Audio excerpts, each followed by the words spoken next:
I am actually, that's it for me. So I will pass the mic over to Alfredo. Thank you, guys.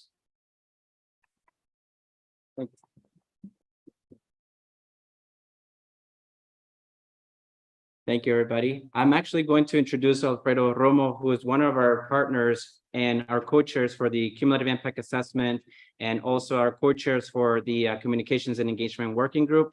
He is the ED for Neighbors, which is Neighbors for Environmental Justice, which is located here in McKinley Park. So with that being said, please give a round of applause to Alfredo, please.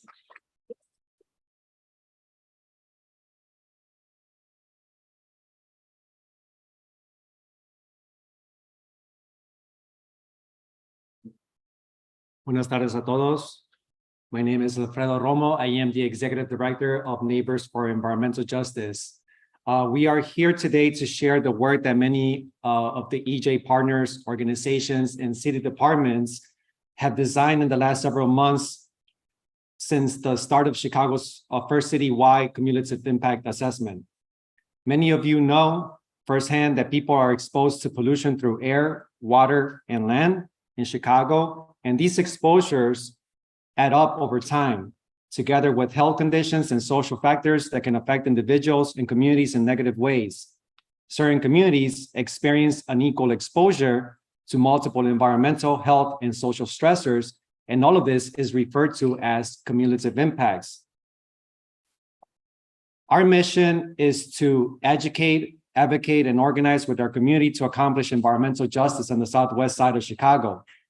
Our current work includes EJ and public health campaigns, environmental education with schools, research, and air pollution monitoring and community response activities. M4EJ has participated in multitude of environmental justice and public health campaigns. These campaigns provide us with a platform to help bring and spread awareness on environmental racism, cumulative impacts, unjust and inadequate zoning, transportation, and permitting processes to McKinley Park residents and neighboring communities. Can you go to the next one? And to the next one, and I apologize for that. Our group was founded after Met Asphalt opened in 2018 without any warning, notice, or public engagement of any kind.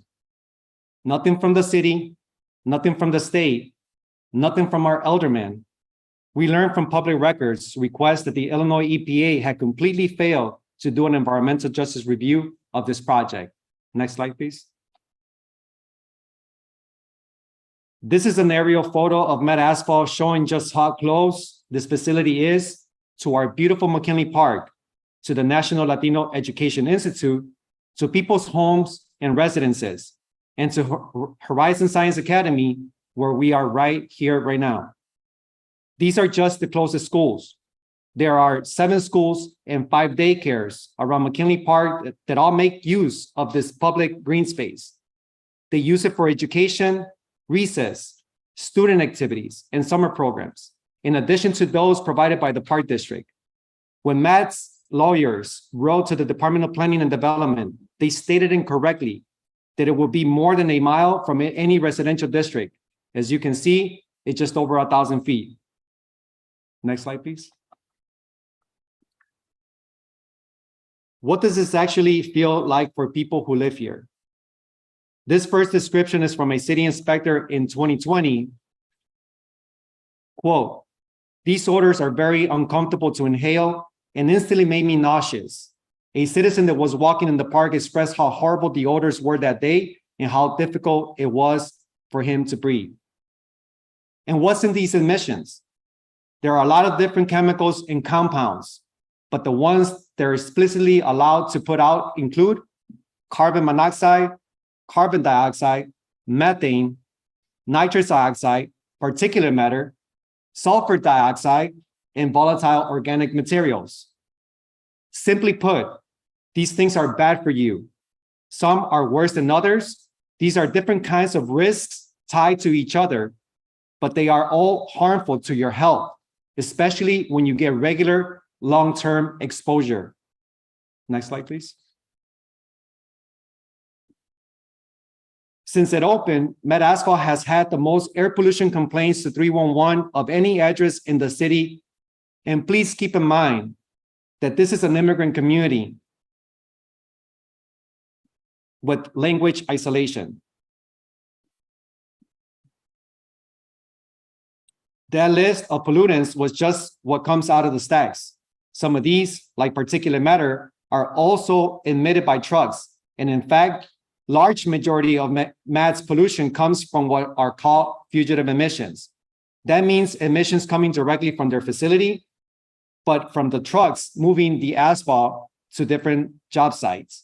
Before they started up, MAT estimated they would have 100, 200 trucks a day coming in and out. That heavy truck traffic means you're also getting diesel pollution. All of this affects people trying to enjoy the park.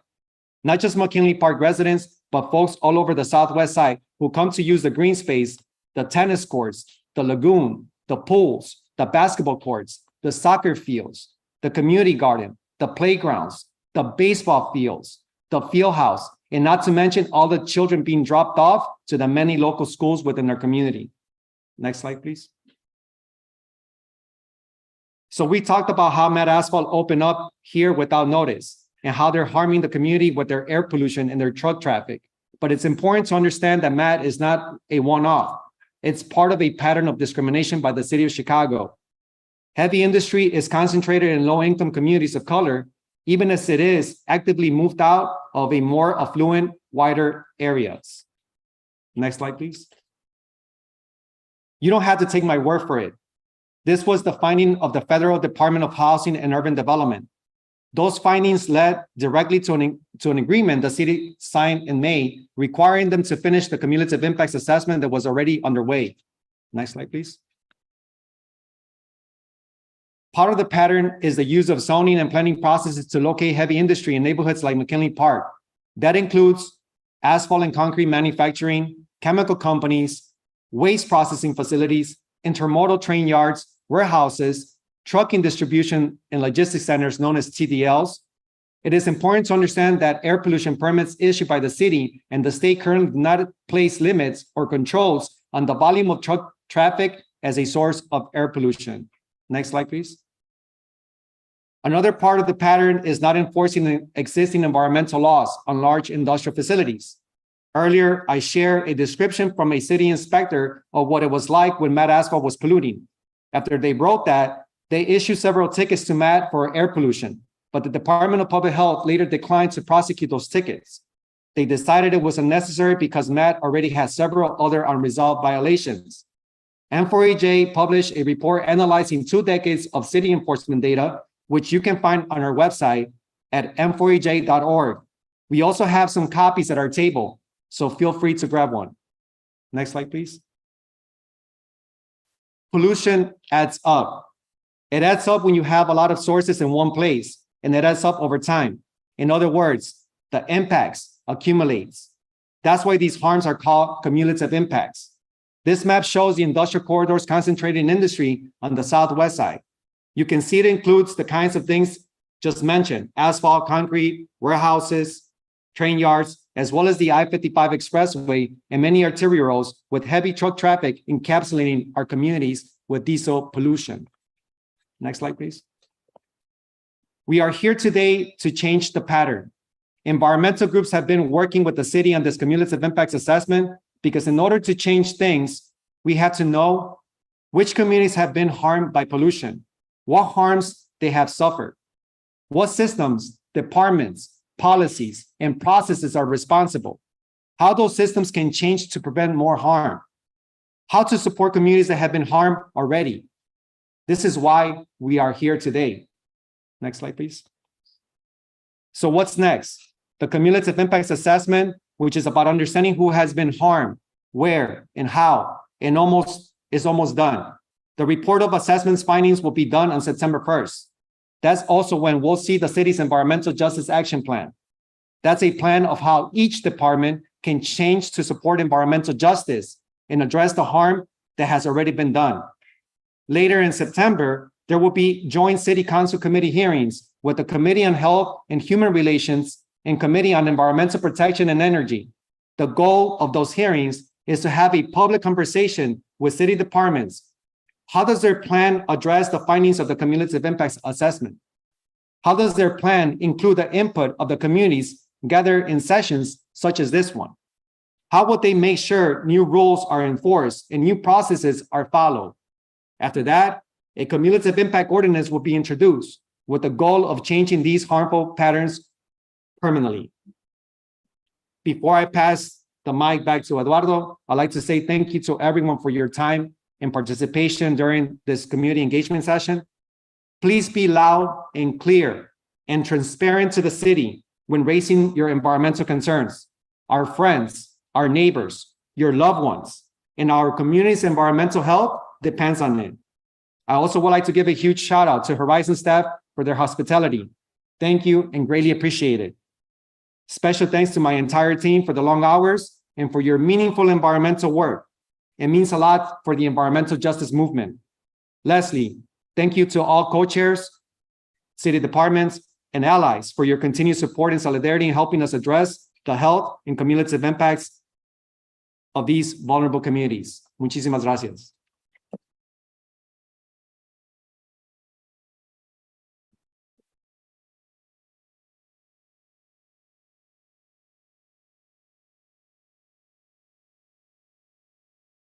Thank you, Alfredo. Thank you so much for centering us and showing us the issues that are happening here locally, especially the maps that you showed us earlier.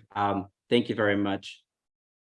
So now we're gonna shift the presentation towards the cumulative impact assessment and kind of give you a little bit of the background of the working groups and the work that has been happening throughout this time since the beginning of the cumulative impact assessment. So as we started earlier, the introduction, so you guys met Alfredo. My name is Eduardo with the Health Department, Public Health, the Chicago Department of Public Health. There we go. We will have more of our presenters that are coming up here, and they will be announcing their name. But I do want to say that Alice with the Environmental Law and Policy Center will be presenting. Susan from Health Equity No Policies, who's one of my teammates, and then Megan from the Chicago Department of Public Health as well. So if we can head over. So today we're going to talk about the agenda. So what we have is the welcoming. We're going to talk about why are we here? What is the cumulative impact assessment? Who is involved in the cumulative impact assessment? And then the most exciting part, I mean, everything's exciting, right? But the activities is where we're going to get the input and all of the concerns that are happening either in this community or in the community that you live as well. So let's talk about what are the goals for our engagement. So our goals have always been to inform the public, co-design and co-host this event that you're in right now. So we're co-hosting with neighbors and PCR as well. Gather input, right, on the ground of expertise that are happening within their community members, stories, voices, and provide follow-up, as well as provide a foundation for long-term ground truthing. So who's involved in the cumulative impact assessment? We have quite a few groups that are part of this cumulative impact assessment. As you can see, we have 4 city departments that are in the entire group. However, we do have other city departments that are working on the Environmental Justice Action Plan, which we will talk about in a second. There's other organizations that are involved in the entire process. And then, of course, we have our partners who are considered non-voting as they're helping us through this project with our co-chairs and also the massive amount of work that is going on. One of the things that we also want to show is the community agreements that we have. So this came up with at the very start of the cumulative impact assessment project. We came up with these agreements to kind of center us and to kind of give us the idea that we are in a safe zone, right? So we want to be creative. We want to be listening with an open mind. And then, of course, practice transparency. So the other thing that we have in terms of what is the cumulative impact initiative? So it's a 3-phase process. So we're right now in the cumulative impact assessment where we are collecting input, issues that are happening within the community. Then that will lead us to the policy draft of the cumulative impact ordinance. And then the other portion would be the implementation of the policy. Now let's talk about what is a cumulative impact assessment. So the cumulative impact assessment is very similar to some of the goals that we have for the Healthy Chicago 2025. But what we have here in the assessments is to provide data, informed decision-making, and then, of course, a co-design and co-led project with our community. With our Healthy Chicago 2025, it is a citywide project and plan, which is to close Chicago's racial life expectancy gap by addressing the root causes of health, including the environment, which is part of the cumulative impact assessment work. Some of the values that we have for the Healthy Chicago 2025 way are extremely aligned with the project values with the Environmental Equity Working Group. There you go, thank you. Which is the working group, which is our accountability body, the one that's really driving the way that we started the cumulative impact assessment. And with those values, which would be anti-racism, equity focus, and then of course, first voice and accountability and transparency. So these values are the ones that are really helping us to drive this entire project. The cumulative impact assessment timeline. So just a friendly reminder, this work started since last year. We received input from the community, from many organizations and public hearings that was combined in the community input summary, which is of course available in our website, where we started to pick up information and we're kicking off, right, starting from that moment, from all of the input that was already gathered. So we're not necessarily starting from scratch, right? It's input that has already been received from the community. We're in the assessment phase, which began in January and all the way through August. And then we're gonna be having a baseline report in September. The project structure. So as mentioned before, there are some working groups that are working on this entire project. One of those groups is the Community Communications and Engagement Working Group, which is myself. I'm one of the co-chairs, Alfredo. And then, of course, we have the Data and Methods Working Group and the Policy Working Group. And the other group that I was talking about earlier that has city departments is the Interdepartmental Working Group, which has created some strategies that will be talked about in today's activities. We do have the project management team that's helped us kind of structured and make sure that we are aligned and get to our timelines. And of course, our accountability group is the Environmental Equity Working Group. That's who we respond to. So I'm going to go ahead and pass over the mic to Alfredo to kind of talk about what are some of the environmental justices that are happening in the southeast side of Chicago in just a second.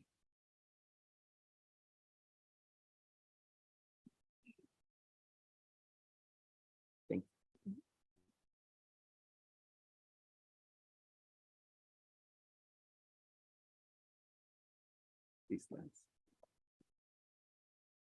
This.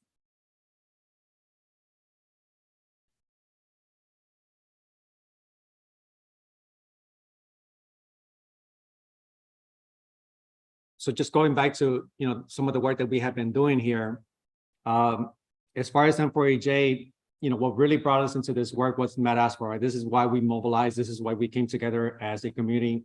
This is why we formed M4EJ to address the situation.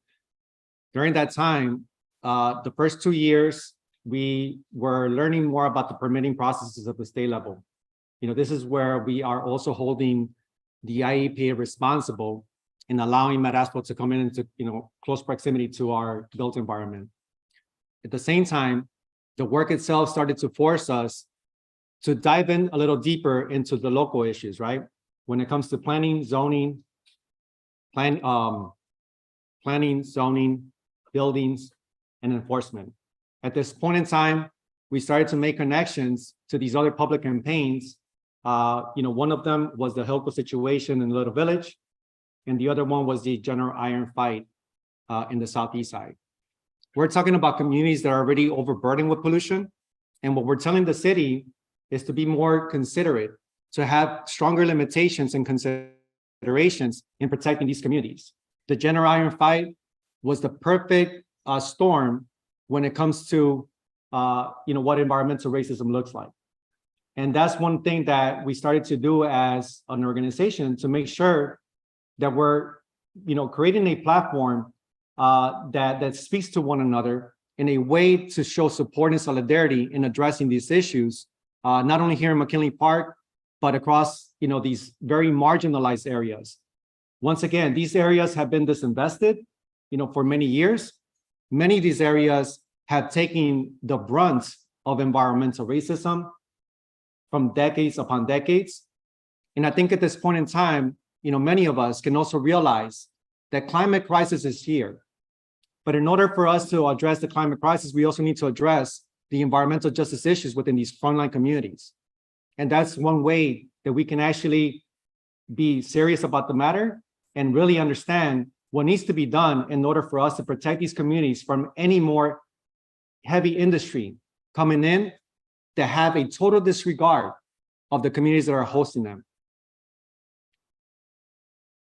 As you see the citywide struggles, I think that this is where, once again, we're making this connection, to one another, to enhance our relationships, to enhance our knowledge, and to really make sure that these 3 public campaigns and then some can create it's pretty much an exhibit A, right, of the issues that we have with the city and the state, because at the end of the day, once you go into these public campaigns, they have become case studies of how problematic these processes have been to our communities. So once again, I really encourage y'all to follow us through our networks, through our socials, to keep updated with these public campaigns, and also to be plugged into this movement. We do need your support. We need your solidarity, and at the same time, we need to hold the city and the state accountable.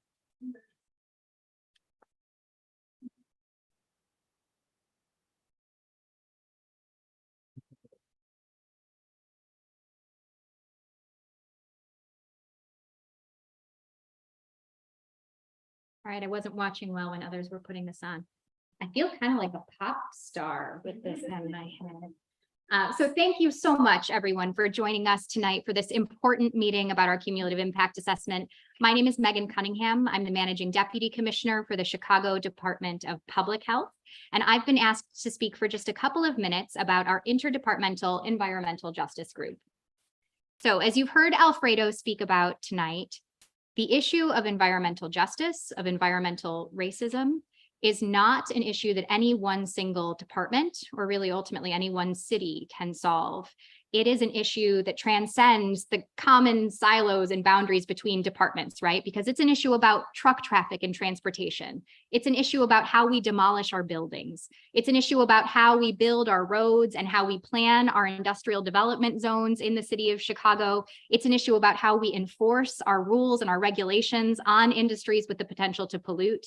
And so if we're serious about trying to correct these historic wrongs and to change policy in a profound and fundamental way, it is not just a project for one department to undertake. And so we have formed this interdepartmental working group to really marshal all of the resources of government and point them in the direction of achieving environmental justice goals. So just back to the last slide for one moment. I promise I'm going quick.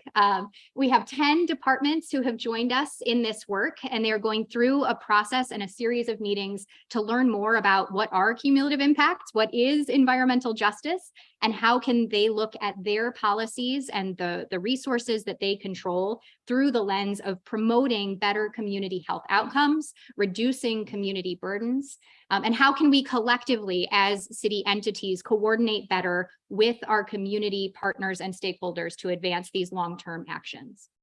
So next slide, please. So for the first time ever, the city of Chicago has now come together through this group to articulate a single unified environmental justice goal. And I'm going to spend a moment, Eduardo may hate me for it later. But I think it's worth reading it out loud because this is really pretty profound and it is driven by the input that we've gotten from community partners in this process. But our goal is a City of Chicago departments will work together and use their powers to improve the environment, health, and quality of life in environmental justice communities through changes to internal decision-making processes, citywide policy, meaningful community engagement, and equitable distribution of benefits and burdens of city actions. So this was our clarion call. We said, okay, if this is our goal, then all departments actually need to create strategies and be accountable to those strategies as we are working to advance that goal. So if we can go to the next slide. So the product of that work is our Environmental Justice Action Plan. This is now available on our Cumulative Impacts Assessment website. So if you go to chicago.gov/cumulative impacts, you'll find it there. It is still in draft form. The last piece of the puzzle to really work with departments to complete these strategies is the input that you all are giving tonight. So thank you again for being here. We really do want to hear from you about the strategies that departments have outlined to think differently about truck routes or to plan differently when it comes to industrial zones. So we look forward to your input, your feedback on this EJ action plan. And we look forward to continuing to have you all hold us accountable in the coming years to make sure that these strategies are made real. So thank you.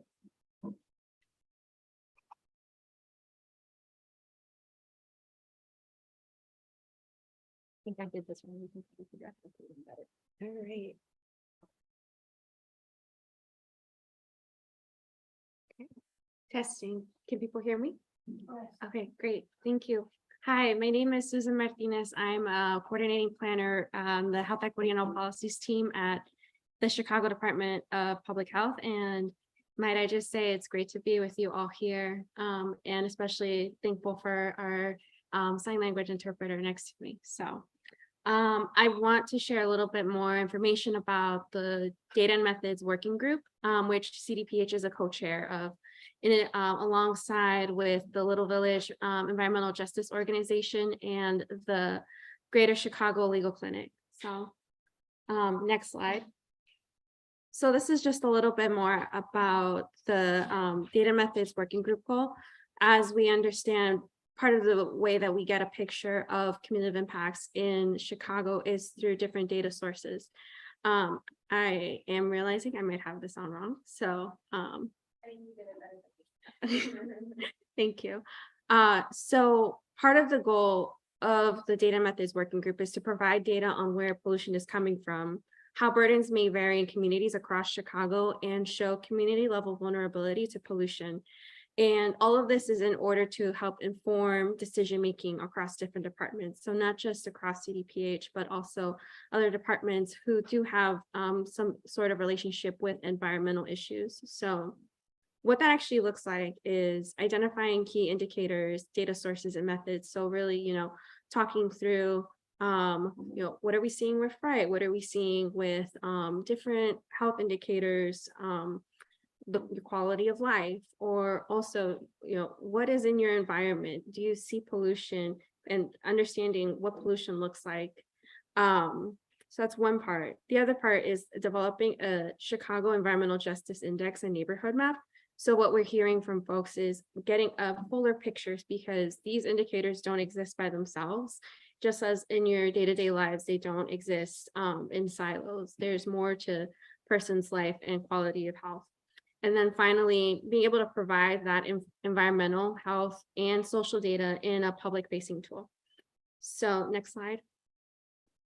So this is just a little bit about our progress to date. So through all of that, what I explained through the goal and how we're getting there, what I really want to make sure I share out with this group is through our working group meetings, we've developed a list of indicators that have not just come from the Department of Health's own research and work with consultants, but also from community members, such as the Chicago Environmental Justice Network and some of their recommendations as well, hearing from different sources what are folks seeing and naming as indicators. And through this process, we developed a list of more than 100 indicators, went through that to narrow down what can we work with as part of our first version of the Environmental Justice Index, understanding that as we get more data, as we understand more, this process also evolves. Next slide. And then this, I just wanted to show what does it actually look like? We're talking about, indicators, life. What is this EJ index? So this is really building off of CDPH's Air Quality and Health Index from 2020 with additional information from that. But really here we're looking at environmental exposures and conditions, as well as some of what I mentioned about health data. So that's what we refer to here as sensitive population data and socioeconomic factors. So a little bit more about the built environment, things that may not necessarily seem like they're related to health, but have an influence on how that interacts in our lives. Last slide. Next slide, not last slide. Thank you. So as part of our future work is finalizing those indicators for inclusion in the EJ index and public facing data tools, establishing an EJ index version 1 and an EJ neighborhood map. What we currently have doesn't actually say by name, this is an environmental justice neighborhood. So that's the intent of these. When I talk about an index and a neighborhood map, that's what the goal and purpose of that map would be. And further down the line, being able to design and develop public facing data tools, understanding that part of the issue too is being able to understand, where the data is coming from, and as users, the public, how does that actually affect me? How can I feel empowered with that? And then finally, all this information is contributing to the assessment summary report that'll come out later in the year with recommendations on how do we address those data gaps that we found in this version to help inform future versions. So the last thing I'll say too is part of the mapping activity for tonight's session. So each group will have a session. And so one of the things that we want to understand is, how does hear from you all a little bit more about your experience, because quantitative data helps paint part of the picture, but it's not all of it. So really hoping to help form a better picture of that. So I think that's it for me. Thank you so much.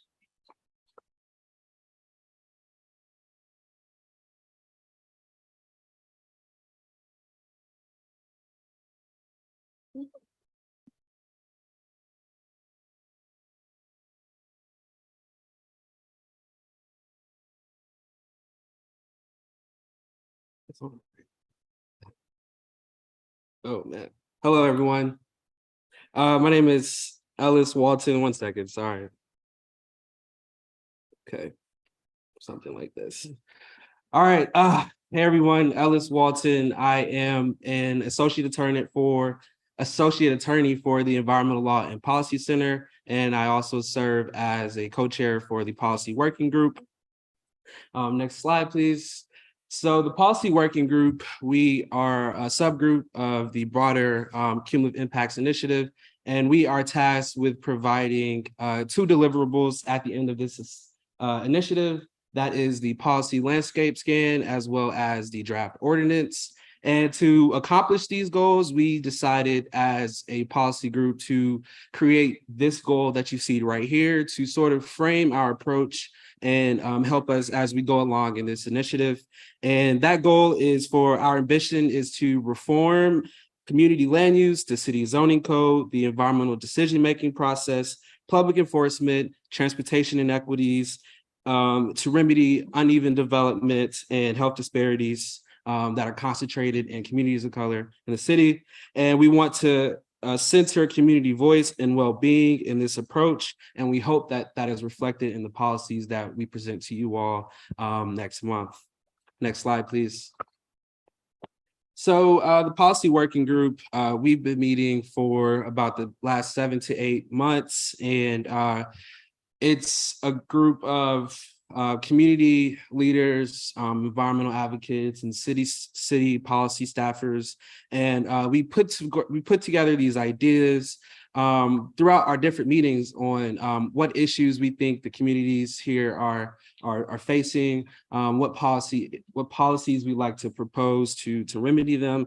And so, yeah, we have these ideas and 3 categories for where all of these ideas ended up. The first category is EJ action plans. We put forth ideas for city departments to reform their operations and really to outline their environmental justice strategies for the cities and for how they want to perform their duties. The second bucket for our ideas was to go towards the draft ordinance that we hope the city council passes later this year. And then the third, those ideas were kept for later discussions, for strategic discussions, internal discussions within the city departments. Next slide, please. And so we were able to create a preliminary policy recommendations based off of the different meetings that we've had. The 3 different categories of policy recommendations are EJ fundamentals, cumulative impacts, elements, and community benefits. So the first EJ fundamentals, that is really finding ways for the city to operate under an environmental justice framework. And to do this, the city has its own definition of environmental justice. The city is going to designate environmental justice neighborhoods for closer treatment, for watching how these communities are interacted with by the city and developers, and making sure they get the treatment and policies that they deserve.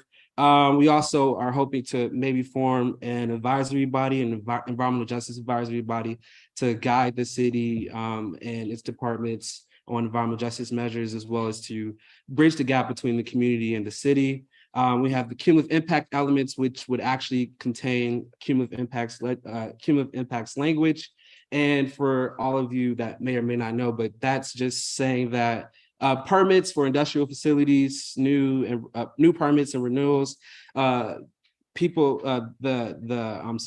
facilities, they would be required to look at the totality of their effects on the community, as well as the totality of the environmental effects that just exist within the community itself. So not just looking at that facility, but as the group of facilities that might exist in the community, as well as not just air pollution, but also truck traffic and other variety of factors. Lastly, we have the community benefits section, and that section, the primary focus is really making sure that communities, environmental justice communities, are really benefiting from the development that is occurring in the city.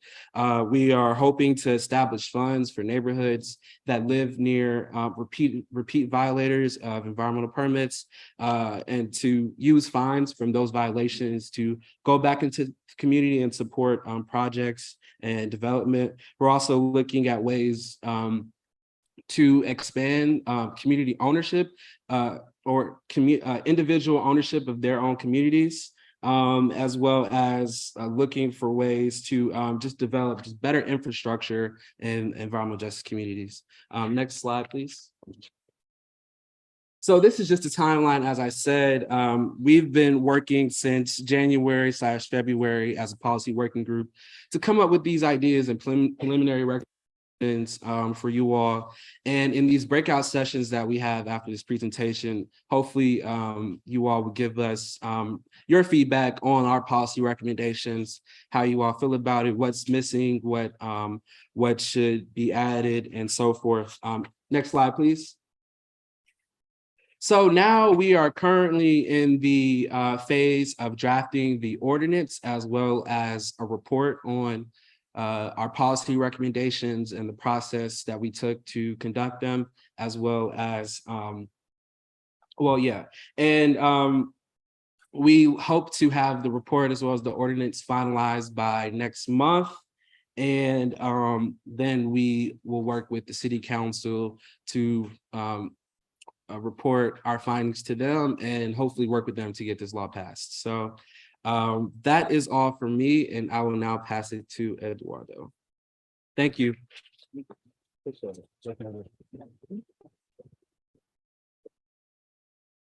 Great, thank you so much. So it's definitely, our presentation is over for today, but we do have some quick announcements. As you came in, you should have received a welcoming package. If you don't have one, please let us know. Inside this packet, you have a few pages that will be used during the activity sessions. So the ones that have a lot of lines in them, that's going to be used at the activities. So please make sure you write down your comments, and then after each activity, just pass that document up front to the facilitator or to one of the note takers, and they'll take that information. We will have note takers in the room as well, so in case you don't want to write down, but these are really important for us to record all of your comments and suggestions. So that said, we do want to ask our, we'd like to know if there's any questions before we move into the the activities on the presentation. If there's any questions on the presentation, let us know. But I do want to say that during the activities, we'll have plenty of time to, ask the questions that you may have, and then the facilitators will be able to assist with that. The other thing I will make an announcement is, before you leave, please take a look at our poster right here, which is the survey to let us know how we did on today's engagement. This is really going to help us to know how we can continue with our engagements and future engagements overall. And one other thing, I don't see Megan. Oh, yes, I see Megan. Then we'll make just one last announcement, and then we'll go into the breakout rooms. I'm not even going to try to put this thing on my head this time. So I really wanted to come up here and practice what we have been preaching about, trying to show up for community members in a real, authentic way and provide ample notice and opportunities to participate in issues that affect your neighborhood. And so I wanted to let everyone know that there is a community meeting coming up next week, the following week, August 22nd, about the demolition permit applications that have been submitted for the Damon silos. This is a site located at 29th and Damon. The state previously owned the property. They sold it to the highest bidder in a sale to the Taden family. This is the family that owns Matt Asphalt. And now they have proceeded to move forward with demolition permit applications that are under review by the city of Chicago. The Chicago Department of Public Health, as part of our commitment to environmental justice, has recently implemented new rules related to environmentally complex demolitions. We've created this new category.